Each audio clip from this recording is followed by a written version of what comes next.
Deus. Então, meu amado, eu gostaria que você abrisse a sua Bíblia no livro de 2 Crônicas, no capítulo de número 10. Livro de 2 Crônicas, capítulo de número 10.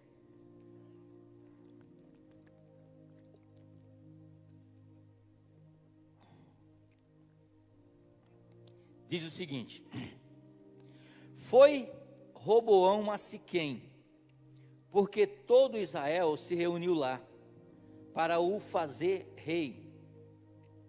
E tendo Jeroboão, filho de Nebate, ouvido isso, pois estava no Egito, para onde fugira da presença do Senhor, voltou ao Egito. E mandaram chamá-lo. E veio ele com todo Israel a Roboão, e lhe falaram: teu pai fez pesado o nosso jugo. Agora, pois, alivia tu a dura servidão do teu pai e o seu pesado jugo que nos impôs, e nós te serviremos. E ele lhe respondeu: após 3 dias, voltai a mim. E o povo se foi. Tomou Roboão conselho com homens idosos que estiveram na presença de Salomão. Presta atenção. Tomou o rei Roboão conselho com homens idosos que estiveram na presença de Salomão, seu pai, quando ele estava vivo.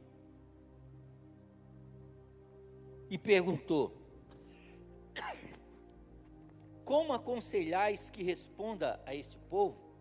E eles responderam: se fizeres bens para com eles, e lhes agradares, e lhes falares palavras boas, eles se farão teus servos para sempre. Porém, ele desprezou o conselho dos anciões que tinha dado, e tomou conselho com os jovens que haviam crescido com ele e que o servia. E disse: que aconselhai vós que eu responda a este povo que me falou, dizendo: alivia o jugo que teu pai impôs? E os jovens que haviam crescido com eles disseram: assim falarás ao povo que te disser: teu pai fez pesado o nosso jugo, mas alivias ele sobre nós. E assim lhe falarás: meu dedo mínimo é mais grosso do que o lombo do meu pai. E assim que, se o meu pai vos impôs jugo pesado, eu vos aumentarei esse jugo. Meu pai vos castigou com açoite, porém eu vos castigarei com escorpiões. Amém?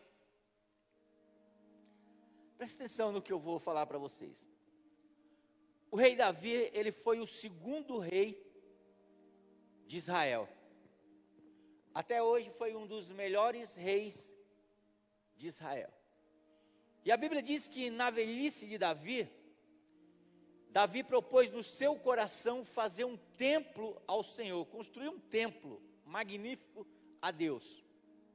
E Deus não aprovou, e não aprovou pelo seguinte: Deus disse para Davi: Davi, você não pode fazer um templo para mim, porque você é um homem de guerra, as suas mãos estão sujas de sangue, você não vai fazer esse templo, mas Salomão, o seu filho, vai fazer. Então o reinado de Davi foi um reino de guerra. Davi reinou pela força, Davi reinou pela conquista. E aí quando Davi morre, Salomão assume o reinado. E a palavra de Deus, ela diz, e todos nós conhecemos essa história, que Deus apareceu em sonho a Salomão e perguntou para Salomão: faz um pedido. Você tem direito de fazer um pedido para mim. E a Bíblia diz que se fosse eu e você, o que você pediria? Pensa aí. Deus está dizendo, olha, você pode fazer um pedido. Aqueles que estão com a conta atrasada ia dizer assim, eu quero muito dinheiro. Aqueles que estão com bronca de alguém ia falar, Deus, dá um infarto naquela pessoa lá. Irmão, todo mundo ri, né? Mas, bom, Salomão diz o seguinte, Senhor, eu quero sabedoria. Sabedoria. O reinado de Salomão não foi um reinado de guerra. Salomão reinou através da política, através da conversa, através dos acordos. E Salomão tinha um grupo de homens, de conselheiros, que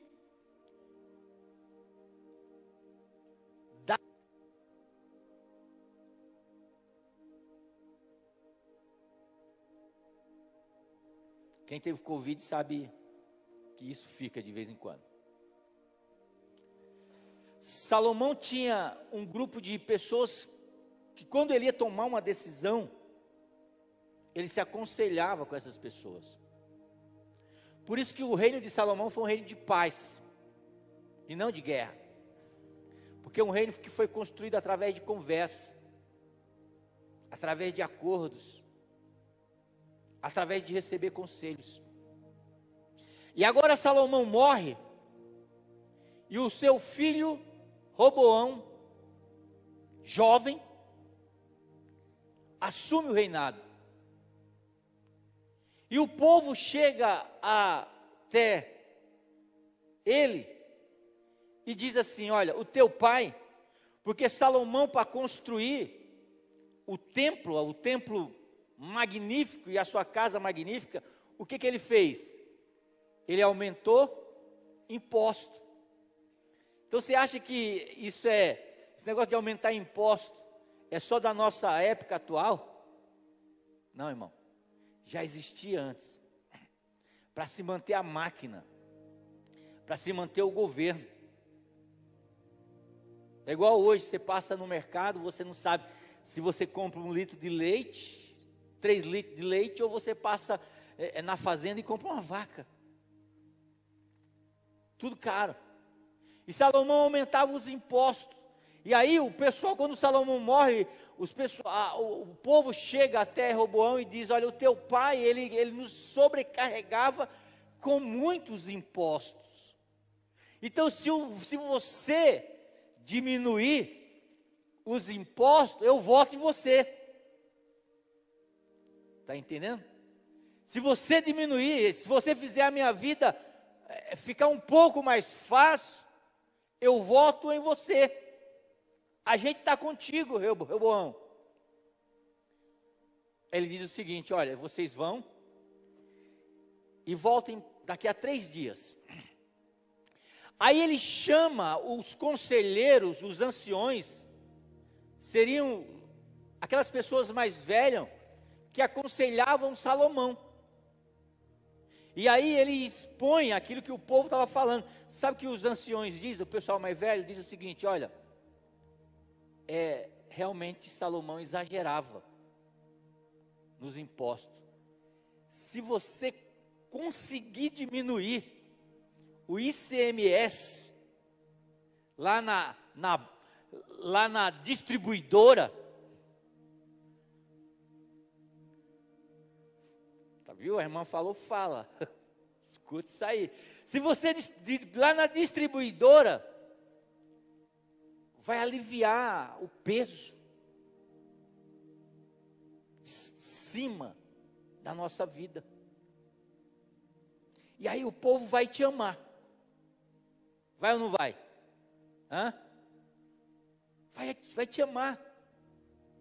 Se você fizer um jeito da gasolina baixar, do leite baixar, da carne baixar, da gente ter pelo menos o básico, o povo vai te amar.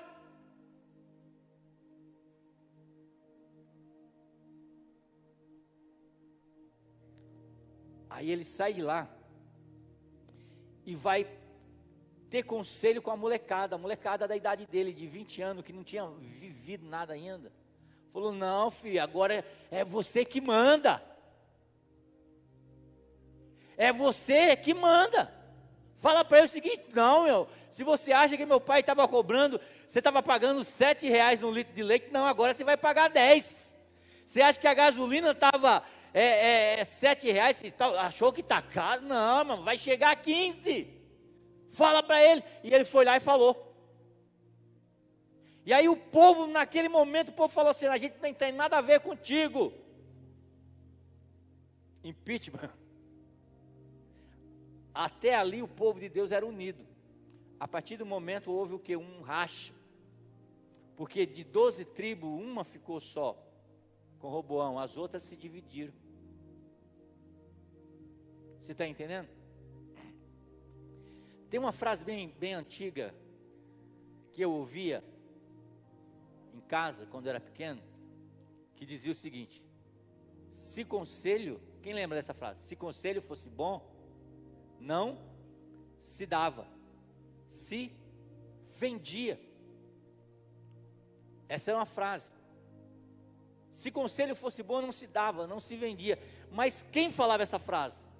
E quem fala essa frase hoje? Os jovens.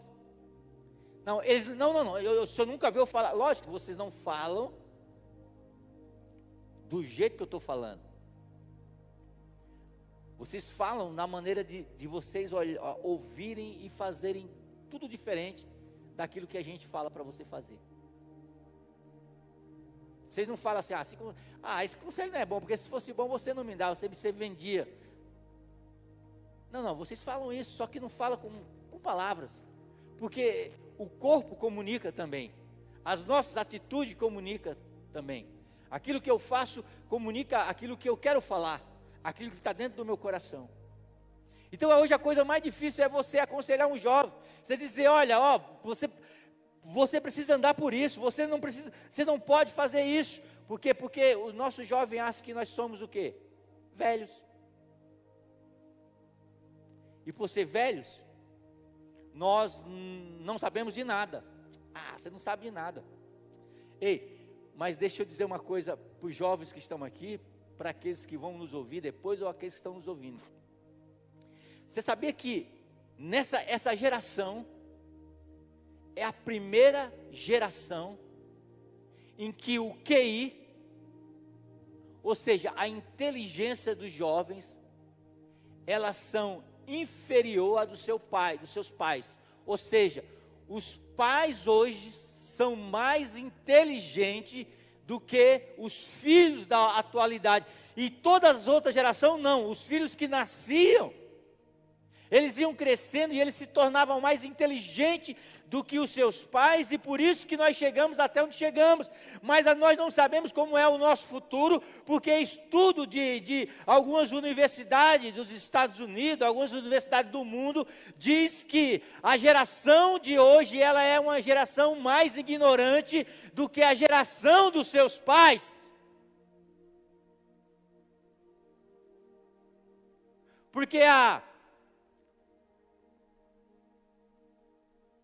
comunicação, a rede social, a tecnologia, que era para fazer os nossos jovens serem mais inteligentes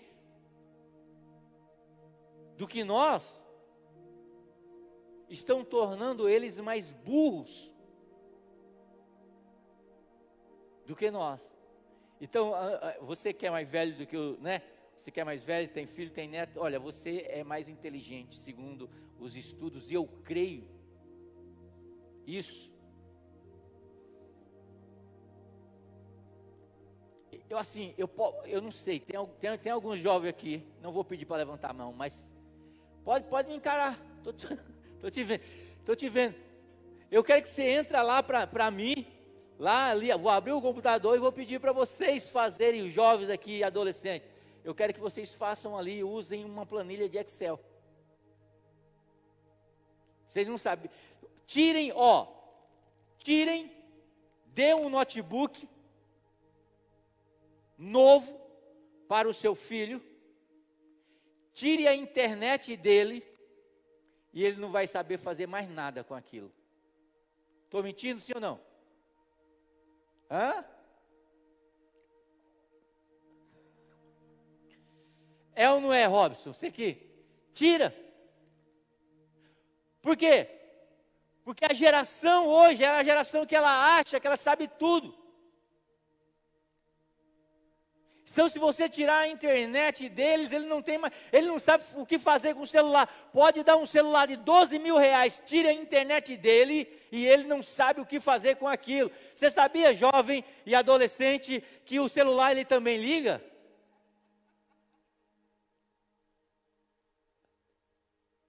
Então, na minha época se dizia o seguinte: se conselho fosse bom, não se dava, se vendia. E Provérbios 19, 20 diz o seguinte: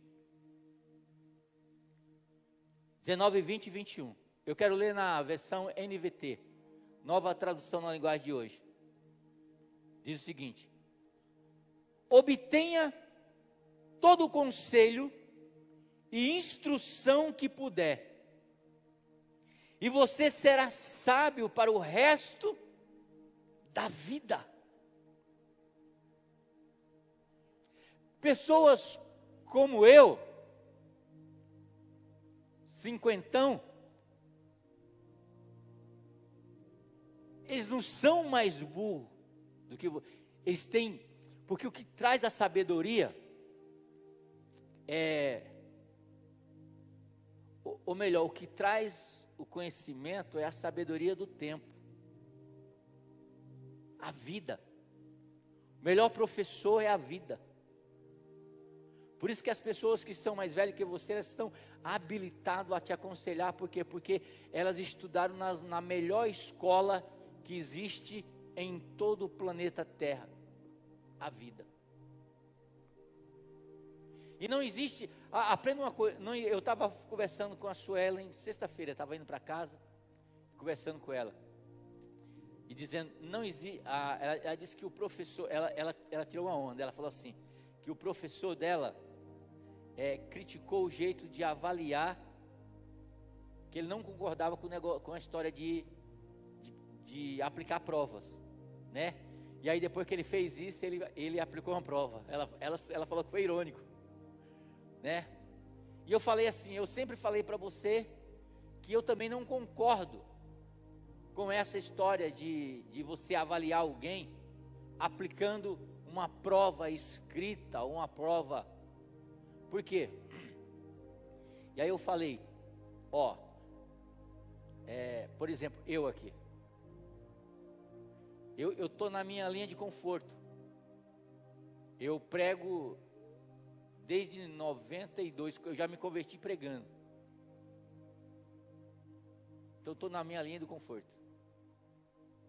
Se eu colocar o Marcos aqui para pregar, ele vai ter dificuldade. O Marcos que está ali da Sandra, lá no áudio. O Marcos, ele é excelente nas mídias sociais. Mas se eu colocar ele aqui e você avaliar quem prega melhor, o pastor ou o Marcos, eu tenho certeza que vocês vão falar que sou eu. Mas se me colocar junto com o Marcos e avaliar o serviço que ele faz na área de tecnologia, e avaliar quem é melhor, o Marcos ou o pastor? O Marcos. Então não existe ninguém burro. Às vezes, por exemplo, eu sei fazer uma coisa que você não sabe. E às vezes você sabe fazer uma coisa que eu não sei. Então o que faz a gente crescer na nossa vida? Ter conselhos. e ter conselhos de pessoas certas. Não é de qualquer pessoa. Porque o Roboão, ele teve conselhos de pessoas certas, os anciões, mas ele teve conselho de pessoas erradas, dos jovens da mesma idade dele. E Salomão, ele vai dizer o seguinte: obtenha todo o conselho e instrução que você puder, e você será sábio pelo resto da vida. Verso 21. É da natureza humana fazer planos, mas o propósito vem do coração de Deus. Então, conselhos é bom. Olha o que Jesus fala sobre conselhos. Ele diz, Mateus 7, 24. Quem ouve os meus conselhos e pratica, é tão sábio como pessoa que constrói sua casa sobre uma rocha firme. Olha o que Jesus está dizendo, quem ouve o meu conselho e pratica, porque não é só assim, tipo que nem os nossos jovens falam, pai, ouvi, mãe, ouvi, mas vai lá e faz tudo diferente. Existe uma diferença entre você ouvir e praticar, e Jesus Cristo está dizendo, quem ouve os meus conselhos e pratica, é semelhante a uma casa construída sobre uma rocha firme. Então, repita comigo, conselho é bom. E deixa eu falar uma coisa para você, aproveitando aqui, abrindo o gancho. Não é só jovem que precisa ouvir conselho. Nós também precisamos ouvir conselhos. Eu já teria feito muita besteira se eu não tivesse ouvido o conselho de algumas pessoas. Pastora Lucivana já evitou aqui de eu mandar metade da igreja, de brigar com metade da igreja. Às vezes eu quero falar alguma coisa, mas só que antes de falar, eu vou lá e ligo para alguém. Pastor, faz isso não. Conselhos. Conselhos te levam a lugares maiores. Então, nessa manhã, eu quero falar sobre conselhos de Deus para a nossa vida. Conselhos de Salomão para a minha e para a sua vida. Eu não pretendo esgotar isso aqui, de maneira nenhuma. Você quer ler um livro sobre vida? Lê Provérbios e Eclesiastes. Você vai aprender muito sobre a vida. Mas eu quero, baseado no livro de Provérbios, nas palavras de Salomão, que foi o homem mais sábio dessa terra, dar alguns conselhos que já dei para mim e quero dar para você. Primeiro conselho: confie em Deus. Parece que, pastor, mas isso eu já sei. Olha o que é que Salomão ele vai dizer em Provérbios 3 e o verso 5. Confie no Senhor de todo o coração. Não dependa do seu próprio entendimento. Busque a vontade dEle em tudo o que você fizer, e Ele lhe mostrará o caminho que deve seguir. Olha o que Salomão está dizendo. Confie em Deus de todo o coração. Você colocar toda a sua alma, você confiar realmente na palavra de Deus, realmente naquilo que Deus quer falar para você. Você confiar naquilo que está escrito na palavra de Deus. É de todo o coração, irmão. É confiar que Deus está contigo, como Ele prometeu, não te desampararei e não te deixarei. Assim como fui com Moisés, eu serei contigo. Aonde você pisar a planta dos teus pés, eu terei contigo. Então a gente só anda nas adversidades da vida, nas tribulações da vida, quando a gente confia em Deus plenamente. Deus é pai. Lembra os nossos filhos? Quando eu era pequeno, a gente colocava, ele arrumava as malas, colocava ele dentro do carro, ele não perguntava nem para onde a gente ia viajar, ele ia com a gente tranquilo, porque ele sabia quem estava dirigindo ali, e quem estava indo ali era o pai dele, era a mãe dele, então ele confiava e confia no pai de todo o coração. Ele nunca vai conceber que o pai um dia vai traí-lo, que o pai um dia vai fazer alguma coisa que vai fazer mal para ele. Então Salomão diz: ei, primeiro conselho que eu tenho para a tua vida, através da vida de Salomão, através do que Salomão escreveu em Provérbios, confie em Deus de todo o coração.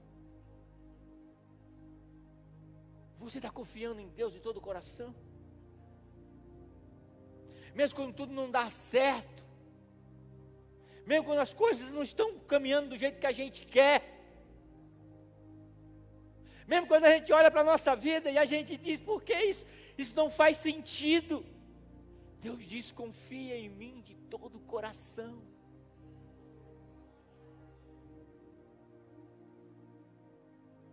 Não dependa do seu próprio entendimento.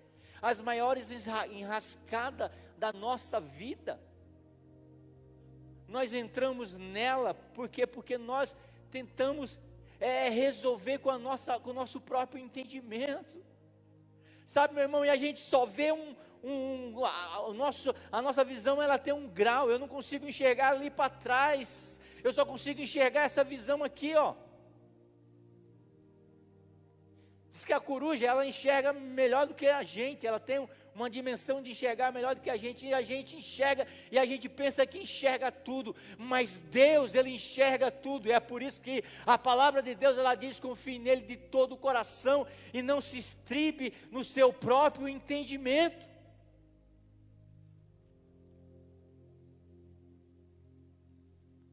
Ele vai dizer: busque a vontade dEle em tudo que você fizer, não é a minha vontade. Porque a vontade de Deus, ela é boa, perfeita e agradável. O profeta disse que o coração do homem, ele é enganoso. Lá no inferno, alguém disse que vai ter muitas pessoas que tiveram boas intenções. E muitas vezes as nossas boas intenções, ela tem nos levado a tomar decisões erradas. Salomão diz: confie no Senhor de todo o coração, não dependa do seu próprio entendimento. O que ele está falando? Não dependa da sua própria sabedoria.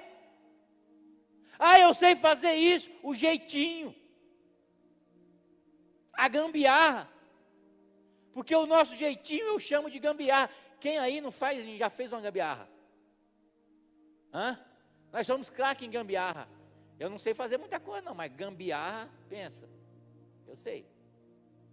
E ele diz: não dê o jeitinho, não confie no seu próprio entendimento, busque a vontade dEle, e Ele lhe mostrará o caminho para seguir. Ele vai te mostrar onde Ele quer te levar, Ele vai te mostrar o seu alvo. Amém? Então repita comigo: primeiro conselho, confie em Deus. Esse é o primeiro conselho. Segundo conselho, cuidado com o que você fala. Palavras têm poder. Palavras levanta. Palavras derruba. Palavras curam. E palavra traz enfermidade.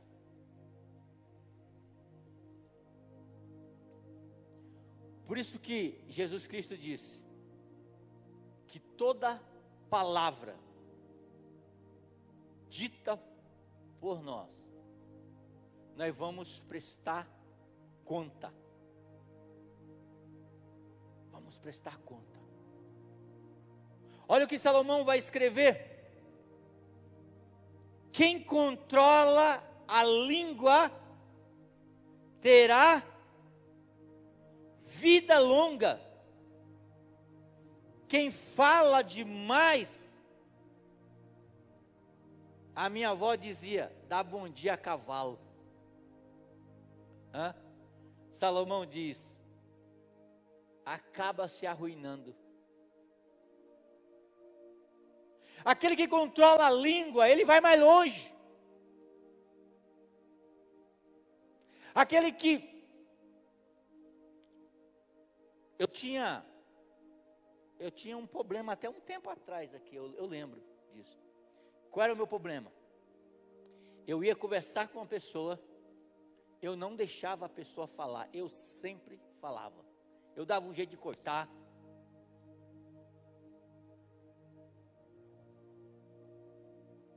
E eu aprendi que a sabedoria, ela não está em não falar demais. A sabedoria está em ouvir. Quem fala demais, muitas vezes, cai na própria armadilha da sua fala. Mas quem sabe ouvir, tem um coração prudente. Um pastor, ele precisa, um líder, ele precisa, um pai, ele precisa ouvir. Ele precisa ouvir mais e falar menos. A sabedoria não está em você vomitar conhecimento, em você dizer que sabe. A sabedoria está em falar menos e ouvir mais. Salomão vai dizer, quem controla a língua viverá mais.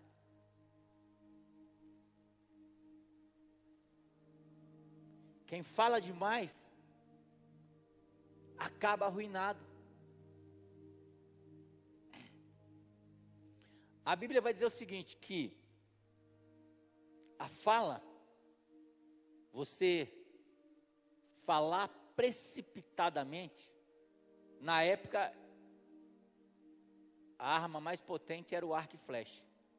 Era como você pegasse a flecha, e quando você atira, não tem como você correr. Mas é como um projeto de um revólver, ou para aqueles que, uma bala. Depois que você aperta o gatilho, que a bala sai, o estrago já vai estar feito, não tem como voltar mais atrás. E quantas vezes relações foram destruídas? E quantas vezes amizade foram destruídas? Casamentos foram destruídos? Porque no momento que era para você e eu ficarmos calados, nós falamos. No momento da ira, por que você acha que Paulo está dizendo, olha, não deixe o sol se pôr sobre a vossa ira? Paulo está dizendo, brigou pela manhã, cara, dá um tempo, sossega, dá uma volta, vai pensar um pouco. Você já falou chateado, alguém chateou você, de repente você, soltou aquela palavra e você tentou falar, tipo, olha, não era isso que eu estava falando, era... Muitas vezes já aconteceu com uma pessoa falar comigo, falando, para, não fala mais nada que está complicando o negócio. Já aconteceu de você ter falado e você, tipo, eu não queria falar isso, mas falou. Falou e machucou o coração da outra pessoa, ou teve o coração machucado. É por isso que o segundo conselho que eu quero trazer, baseado em Salomão, em Provérbios, é: tenha cuidado com aquilo que você fala. Pessoas têm sentimentos. Pessoas estão em momentos bons, e às vezes estão em momentos ruins. E se nós não conseguimos fazer essa leitura de pessoas, essa leitura de comportamento, a gente pode falar palavras certas, no tempo errado, que vai causar a mesma dor, como se fosse uma palavra errada.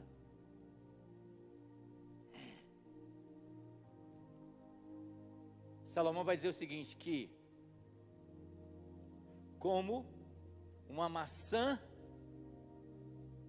de ouro em uma bandeja de prata é uma palavra dita no seu tempo certo.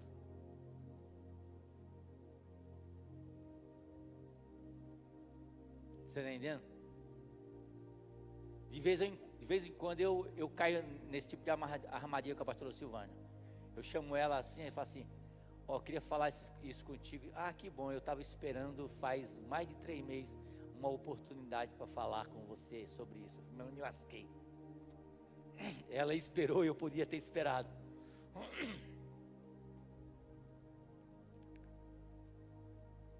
Então, amado, cuidado com o que você fala. Quem controla a língua terá vida longa. Quem fala demais acaba de ser arruinado. Amém? Primeiro conselho. Segundo conselho. Terceiro conselho que Salomão nos deixa no livro de Provérbios: seja generoso.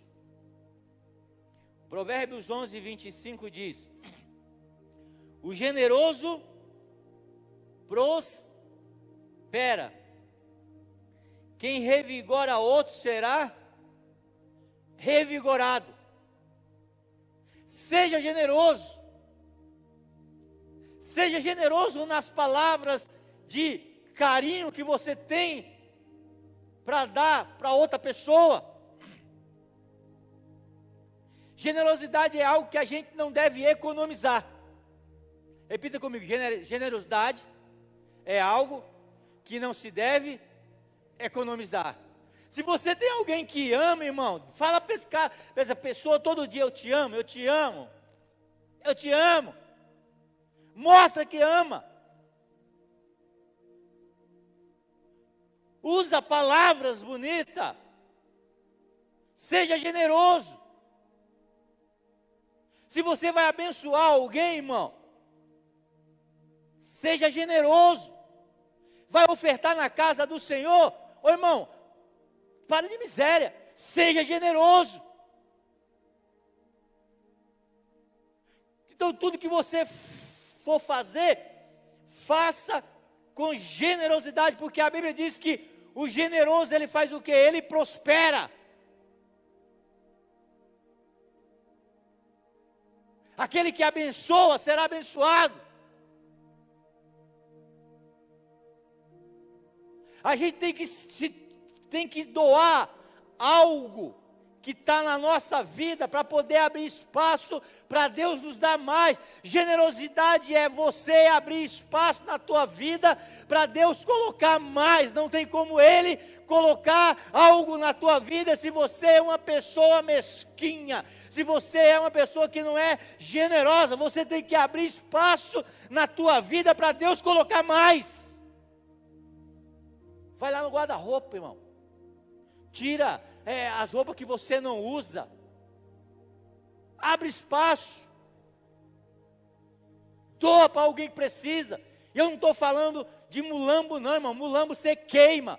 Você não traz na igreja. Eu vejo muitas vezes algumas pessoas, um monte de coisa estragada que eles não têm aonde jogar. Pastor, o senhor quer como doação? Eu falei, não, o lixão não é aqui. Na realidade eu nem sei onde é o lixão, mas não é aqui não.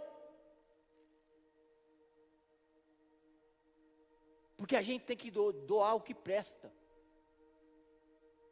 A gente tem que doar algo que faz um buracão bem grandão na nossa vida, para que quando Deus derramar na nossa vida, seja aquilo que a palavra de Deus diz: bênção abundante, sem medida, tenha local para cair.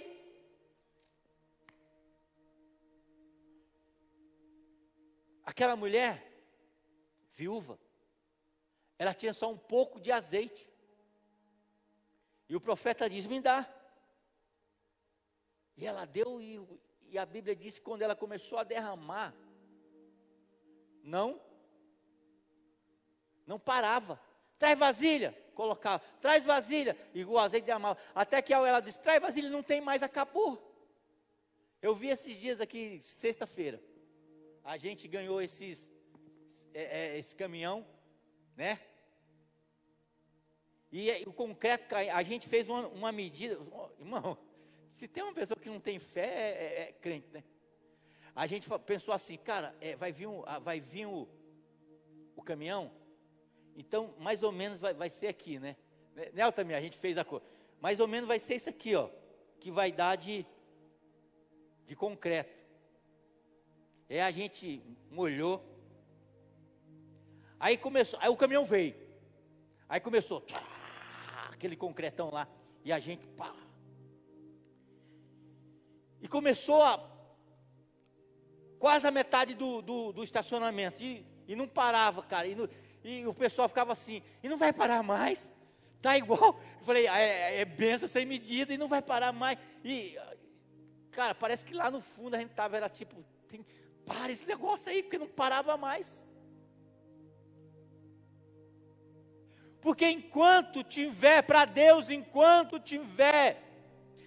você for generoso, você doar, você dá mais espaço Ele tem para te abençoar.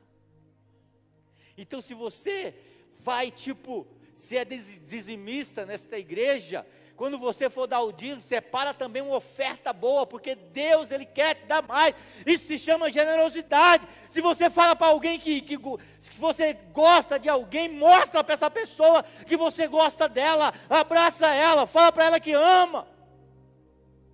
Seja generoso, sabe por quê? Porque o generoso prospera.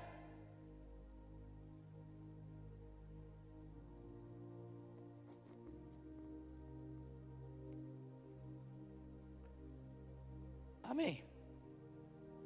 Então, primeiro, confie.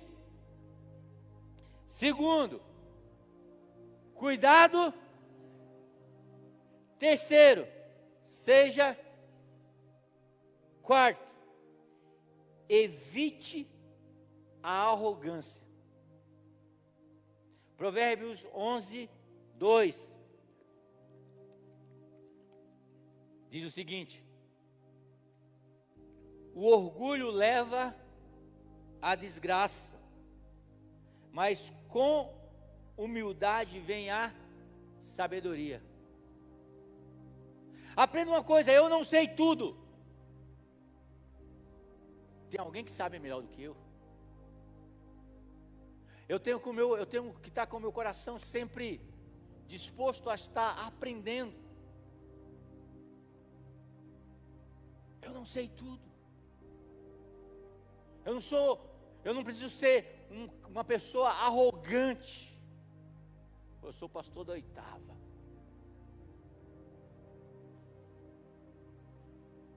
Irmão, você não viu o seu pastor da 8ª? Não, irmão. A Bíblia diz que o orgulho precede a queda.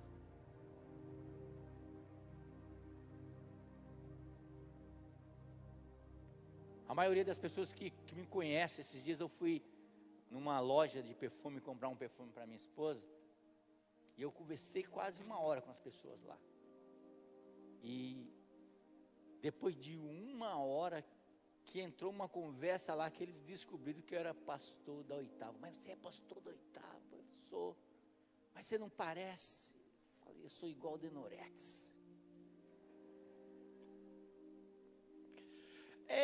Quem riu, né, entregou a idade. Então, amado, deixe de ser orgulhoso, arrogante. Alguém que quer ser melhor do que os outros. No final de tudo isso, irmão, todo mundo vai levar terra na cara. É ou não é? Então eu não sou melhor do que ninguém. No final de tudo, irmão, é 7 palmos. É um lugar para que todo mundo vai. Eu nunca vi um rico levar a sua Porsche, a sua BMW dentro do caixão. Nunca vi, olha que eu já fiz vários enterros, nunca vi uma mulher levar toda a sua vaidade dentro do caixão. Então orgulho para quê? Se nem aquele que era para ter sido orgulhoso, ele veio na terra como mais humilde entre os seres. Estou falando do nosso Pai, eu estou falando de Jesus Cristo. Nasceu numa manjedoura, num estábulo, num lugar onde só tinha animal. Escolheu a profissão mais simples e humilde que existia na época, era carpinteiro.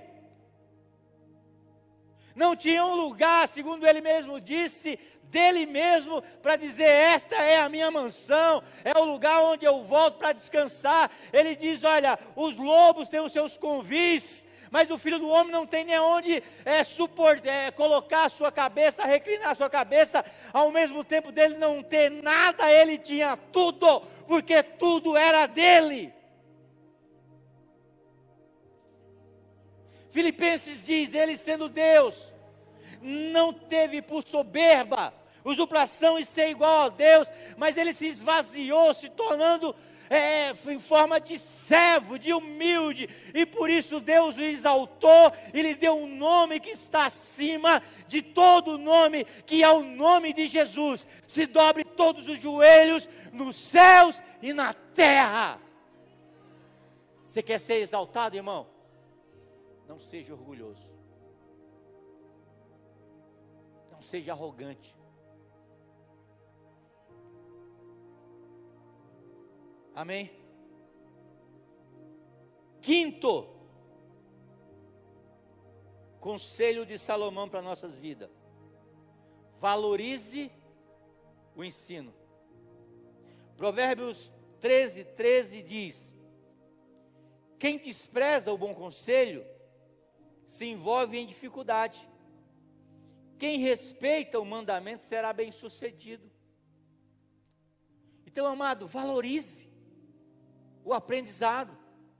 Saiba que a nossa vida é uma vida de aprendizado. Eu nunca sei tudo. Eu nunca vou saber tudo. Eu vou estar sempre aprendendo. Pastor, você vai ler João 3,16? Pois é, vou. Fala nisso, o que é que está escrito em João 3,16, fora os pastores? Que eu nem lembro mais. Hã?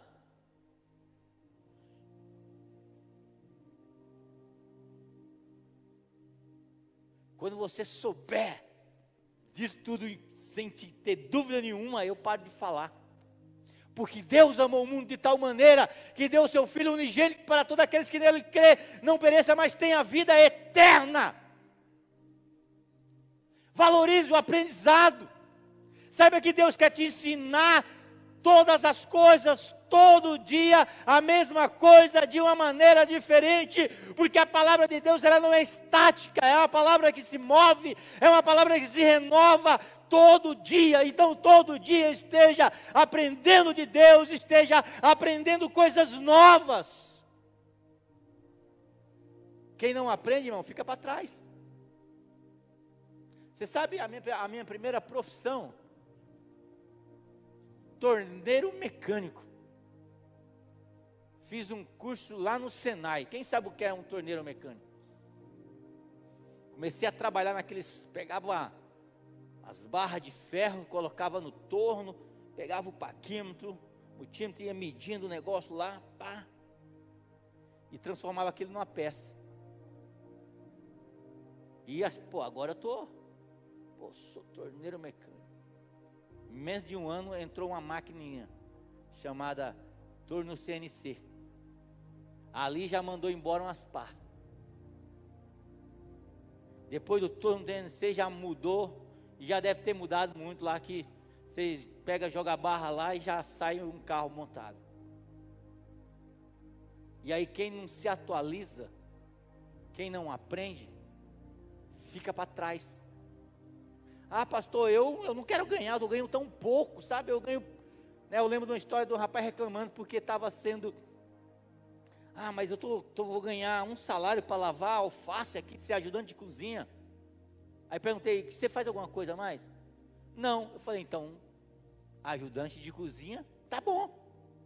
Porque você não pensa em crescer. Você chega em casa e tal, coloca o pé sobre a mesa, liga a TV e vai. Não, você precisa estar sempre evoluindo. Você precisa estar sempre crescendo. Quantos livros você leu esse mês? Hã? Quantos livros você leu no ano passado? Livro, pastor? O que é isso?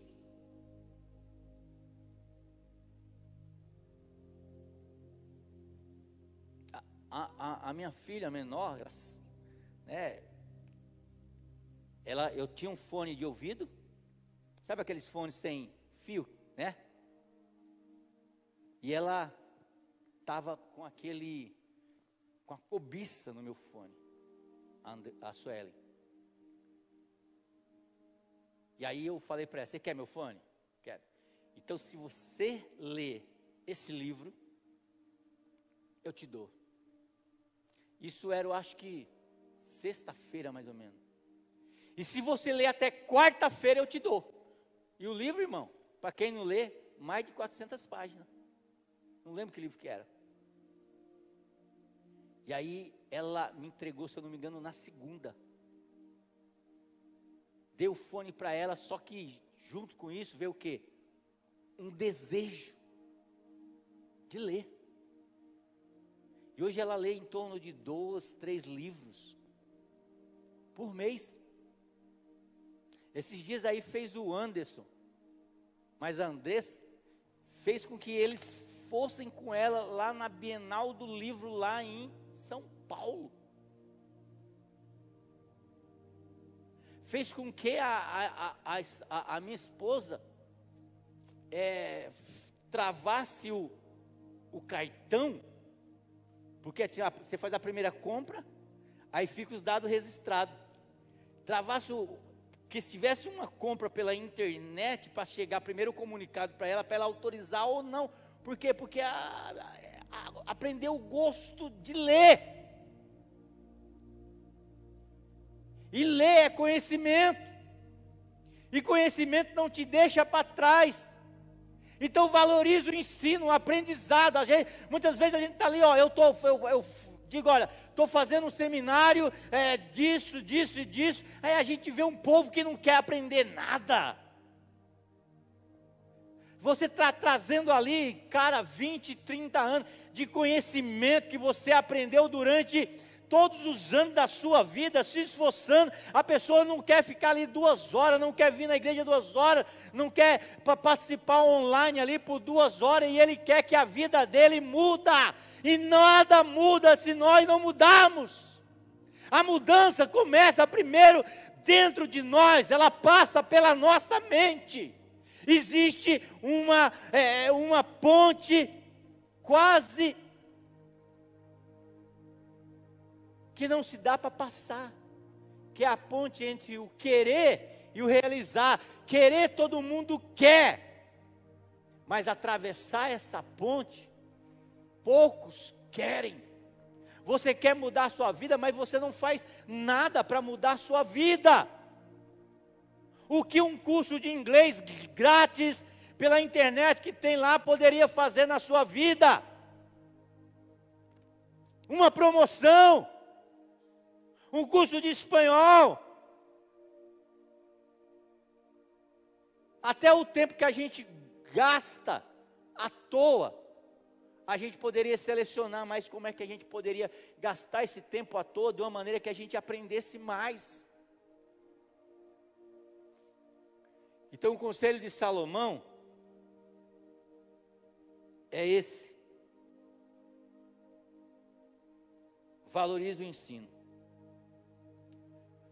Sexto,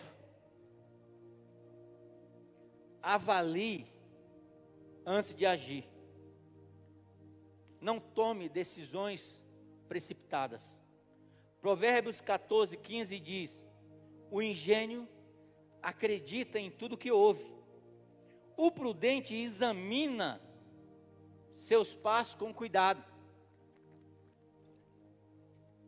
Então avalie antes de agir. Ei, irmão, se estão falando algo, por exemplo, de mim, para e pensa.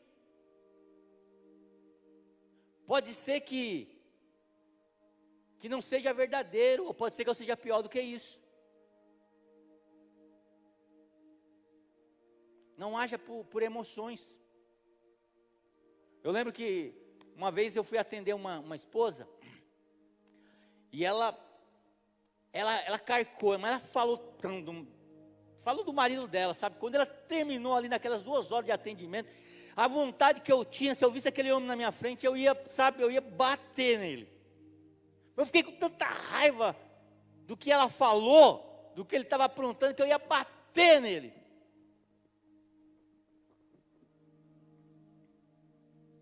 Aí eu conversei com ele na outra semana. 2 horas também, passei igual, e justo. Quando terminou, eu queria bater nela. Com a mesma intensidade. E aí eu descobri uma coisa. Existe a sua verdade. Existe a minha verdade. Existe a verdade. Então eu não posso ser precipitado em tomar decisões. Eu não posso ser precipitado em julgar as outras pessoas. E quantas vezes a gente é precipitado?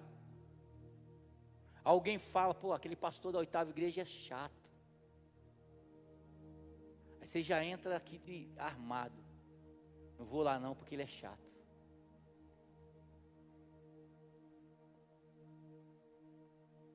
Gente, eu sou uma florzinha de Jesus. Mas isso é a minha verdade. Então, avalie antes de tomar uma decisão. Você não é pessoa ingênua. O ingênuo acredita em tudo o que se fala de outra pessoa. Ele não filtra. Ele não vai lá e pensa, pô, será que essa pessoa é desse jeito? Ele não vai investigar. Então avalie a situação. Nem tudo é aquilo que está na nossa vista. A gente precisa pensar, avaliar, para depois a gente tomar as nossas decisões. São conselhos para a vida, irmão. E eu não estou falando para a sua cabeça, eu estou falando, sabe, se você não lembrar de nada, lembra pelo menos dos tópicos desses conselhos e começa a praticar.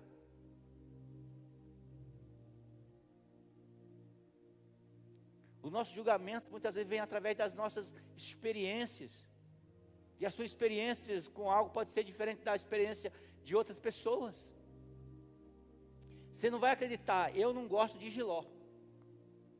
Mas você acredita que eu vi no mercado esses dias, semana passada, uma mulher que falou para mim que amava jiló. Eu falei, Deus tenha misericórdia.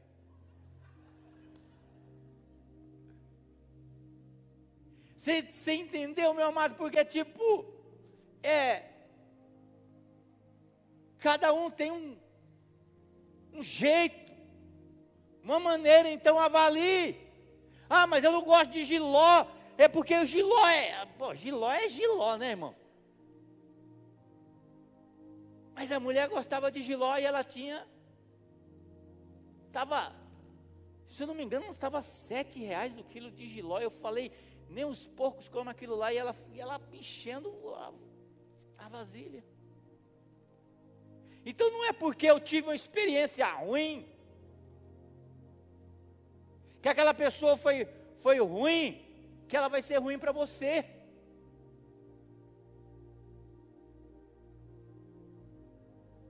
Nem tudo que se diz é a verdade verdadeira, talvez seja a verdade só que aquela pessoa está achando que é. Mas existem 3 tipos de verdade: a minha verdade, a sua verdade e a verdade da palavra de Deus.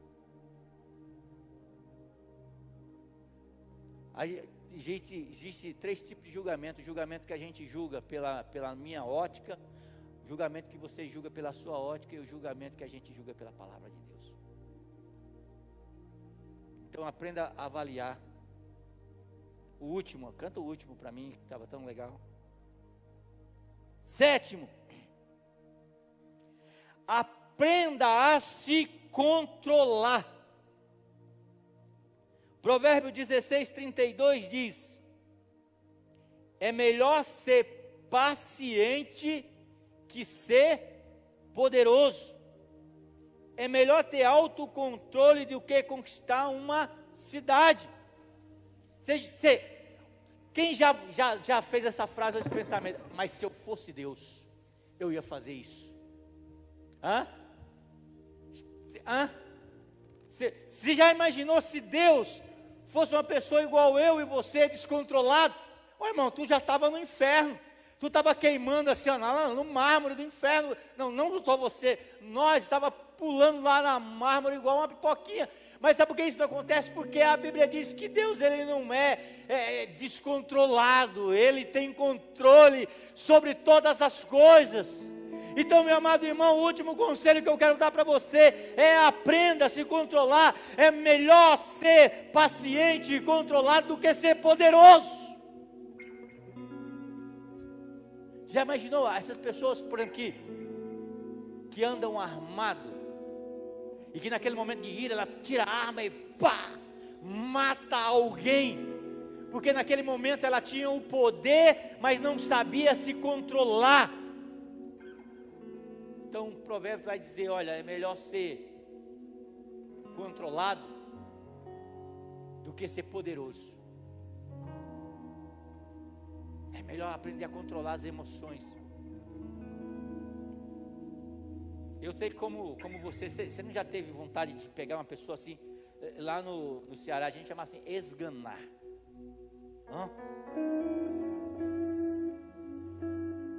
Às vezes já teve pessoa assim que eu tive vontade de fazer igual um frango. A minha tia, onde eu morava, domingo era dia de comer frango. E ela tinha uma habilidade, ela era uma serial killer, uma assassina de frango. Ela pegava o frango e ela fazia tlec, o bichinho, pô. Mas com uma simplicidade tão grande. E aí, tipo, ela estava apressada e pediu para mim um dia: Sandro, mata o frango para mim. Aí eu peguei o frango, puxei, pá, o frango saiu dando risada na minha cara. Aí eu peguei de novo, puxei, e o frango deu risada na minha cara, saiu. Aí eu fiquei com tanta raiva que eu peguei o pescoço dele e enrolei assim, eu puxei. Os defensores do animal naquele tempo matavam frango desse jeito. Faz tempo. Meu pecado já prescreveu. Aí eu fiquei com a cabeça do frango aqui, junto com o negócio pendurado. Soltei o frango com o pescocinho assim, e ele saiu assim com o pescoço jogando sangue para tudo que é lado, até morrer.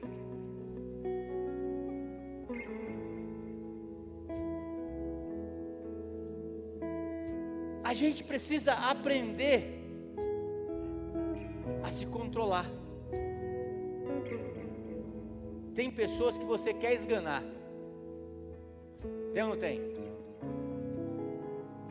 Eu sei que tem pessoas que querem me esganar. Mas a Bíblia diz: olha, é melhor ser controlado do que ser poderoso. Seja igual a Deus, tenha misericórdia. Tenha misericórdia. Porque é isso que Deus quer que eu e você tenhamos. Você pode ficar de pé? Repita comigo. Primeiro conselho: confie em Deus. Segundo conselho: cuidado com o que você fala. Terceiro, seja generoso. Quarto, evite arrogância. 5, valorize o ensino. 6, avalie, pense antes de agir. E 7, aprenda a se controlar. Aleluia! Glória a Deus! Feche teus olhos, comece a falar com Ele neste momento.